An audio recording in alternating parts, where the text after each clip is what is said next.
السلام علیکم ورحمۃ اللہ وبرکاتہ۔ تو آئیے آج ہم ایسی سورت دیکھتے ہیں جس کا نام ہے سورۃ الاخلاص مکیہ، کیونکہ سورۃ الاخلاص جو ہے وہ مکہ مکرمہ میں نازل ہوئی ہے اور اس کی 4 آیت ہیں، اور یہ وہ سورت ہے جو ہمیں نماز میں ہر سورت کے بعد پڑھی جاتی ہے۔ یعنی کہ اگر کسی کو سورہ فاتحہ کے بعد کوئی سورت نہیں آتی تو وہ کوشش کرتے ہیں کہ ہم سورہ اخلاص پڑھ لیں۔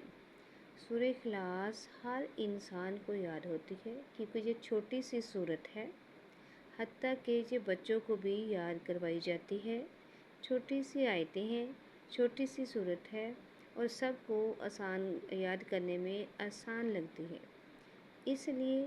یہ بچوں کو بھی نماز میں سورہ فاتحہ کے بعد سورہ اخلاص ہی سکھائی جاتی ہے۔ تو سورہ اخلاص وہ سورت ہے جو ڈیلی ہم تقریباً 5 وقت کی نماز میں 5 مرتبہ تو ہر سورت میں ادا کرتے ہیں۔ سورہ فاتحہ کے علاوہ سورہ اخلاص ہے جو اسی روٹین میں اسی کے مطابق اگر 5 نمازیں ہیں تو 5 مرتبہ سورہ فاتحہ، تو 5 مرتبہ ہی سورہ اخلاص پڑھی جاتی ہے۔ تو سورہ اخلاص کو پڑھنے کے لیے اس کی تجوید، اس کی قرأت، اس کے مخارج کو صحیح طریقے سے ادا کرنا ضروری ہے، کیونکہ اس کی بتایا گیا ہے کہ اے نبی کریم صلی اللہ تعالیٰ علیہ وسلم، آپ فرما دیجئے کہ وہ اللہ ہے جو یکتا ہے، وہ اللہ ہے جو ایک ہے، اور اللہ سب سے بے نیاز ہے، پناہ اور سب پر فائق ہے، نہ اس سے کوئی پیدا ہوا اور نہ ہی وہ پیدا کیا گیا ہے، کہ اللہ سے نہ تو کوئی پیدا ہوا ہے اور نہ ہی اللہ کو پیدا کیا گیا ہے،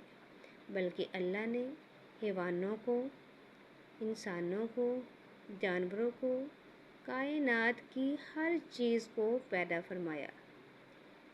وحدہ لا شریک لہ، وہ واحد ایک ذات ہے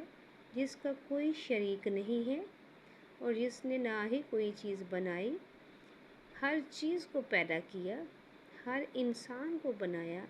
حتیٰ کہ وہ جاندار ہو، بے جان ہو،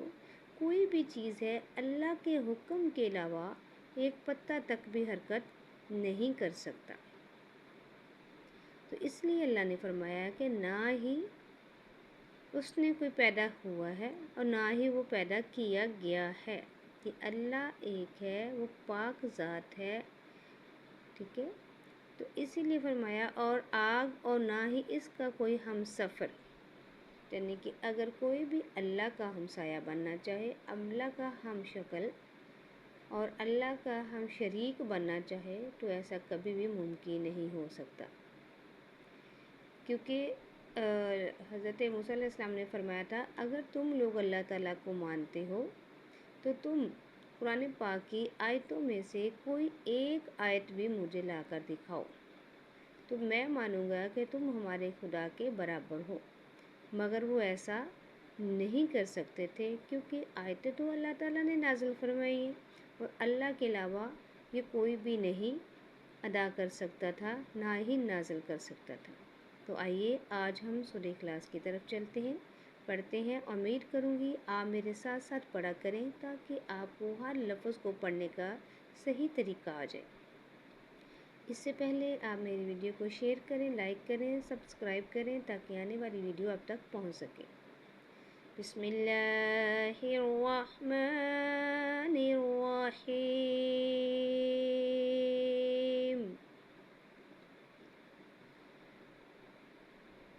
قل هو اللہ احد۔ اب دیکھیں کاف کو موٹا کیا جائے گا، ہا کو بریک، اللہ کے نام کو موٹا،